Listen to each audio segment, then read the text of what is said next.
Сәлем достар, бізде бүгін ЭКГ сабақтарымыздың 3-ші бөлімі. Біз бұған дейін не өттік?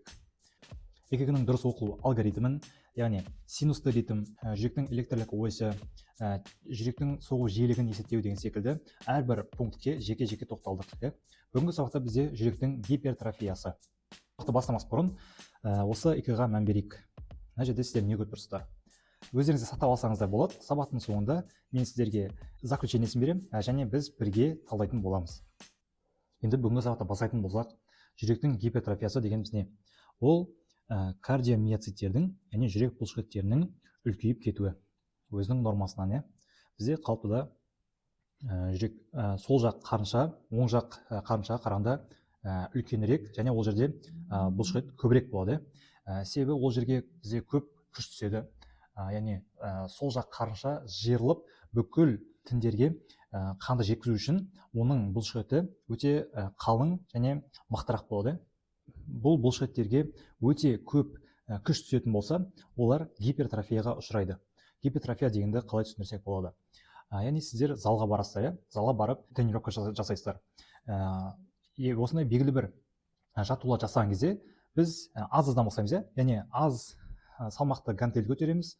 Басында бір 10 килограммнан бассақ, біз оны 40-50 килограммға дейін көтереміз. Сол арқылы біздің бұлшықеттерде сол нагрузкаға үйрене бастайды. Сол арқылы олар да үлкейеді, былайша айтқанда гипертрофияға ұшырайды.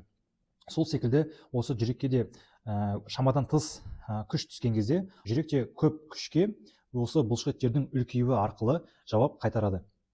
Мысалы бізде екінші вариант, мынау бізде жүректің нормадағы қалпы болса, мынау бізде гипертрофияланған жүрек.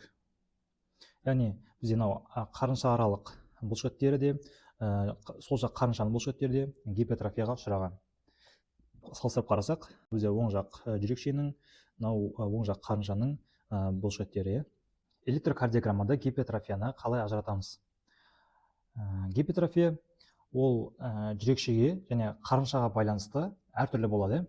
Бізде қалыпты тішелеріміз P, Q, R, S және T тішелері. Жүрекшенің гипертрофиясын біз P тішесіне қарап ажырата аламыз. Бізде екі жүрекше бар, яғни екі деполяризация болу керек. Оны біз қалай көрсетеміз? Яғни қалыптыда осындай көрініс шығу керек. Яғни бізде оң жақ жүрекшенің деполяризациясы, сол жақ жүрекшенің деполяризациясы.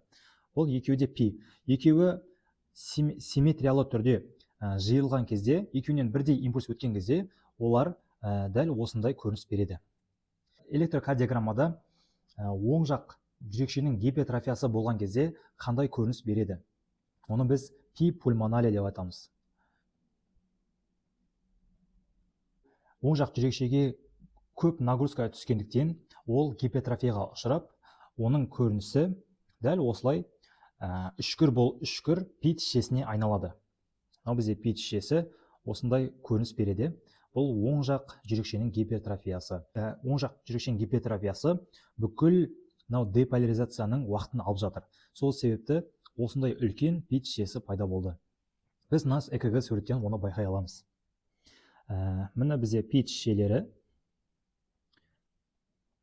Екінші отведениеге қарайтын болсақ, міне бізде Т тішесіне қарағанда да бізде P тішелері екі есе үлкен болып тұр, былай қарасақ. Енді P пульмонале және P митрале, ол дегеніміз сол жақ жүрекшенің гипертрофиясы. Ол қандай көрініс беру мүмкін? Міне, бізде бірінші оң жақ жүрекшенің деполяризациясы, сол жақ жүрекшенің деполяризациясы. Яғни сол жақ жүрекшенің деполяризациясы P тішесінен бөлініп шығады. Сондықтан бізде түйенің өркеші немесе М әрпіне ұқсас болып келеді. Осындай көріністі ЭКГ-да байқай аласыздар. Енді жүрекшелерден бөлек қарыншалардың гипертрофиясын электрокардиограммада байқай аламыз. Ол қандай көріністерді береді? Сол жақ қарыншадан бастайық. Сол жақ қарыншада гипертрофия болған жағдайда біз V5 және V6 отведенияларды R тішелеріне қараймыз. Бізде P, мына жерде Q, R, S және T. R тішелерін қараймыз. Мына жерде тұр, R тішесі мына жерде тұр. Яғни мына жерде 4-5 квадратикта орналасқан, былайша айтқанда. Қатты үлкен емес. Бұл қалыпты жағдайы, бізде ешқандай гипертрофия жоқ. Бірақ мына суретке қарайтын болсақ, бізде айқын гипертрофияны көруімізге болады. Яғни ұзын R тішелері V5, V6 отведениеде орналасса, ол сол жақ қарыншаның гипертрофиясын білдіреді. V1 және V2 отведениелерінде S тішелері, мынау бізде S тішелері тұр. Осы S тішелері терең орналасса, яғни осындай тереңдікте орналасса, біз сол жақ қарыншаның гипертрофиясына күдік тастай аламыз. Енді оң жақ қарыншаның гипертрофиясын қалай байқаймыз? Ол үшін біз V1 және V2 отведениеге қараймыз. Былай жаттап алайықшы.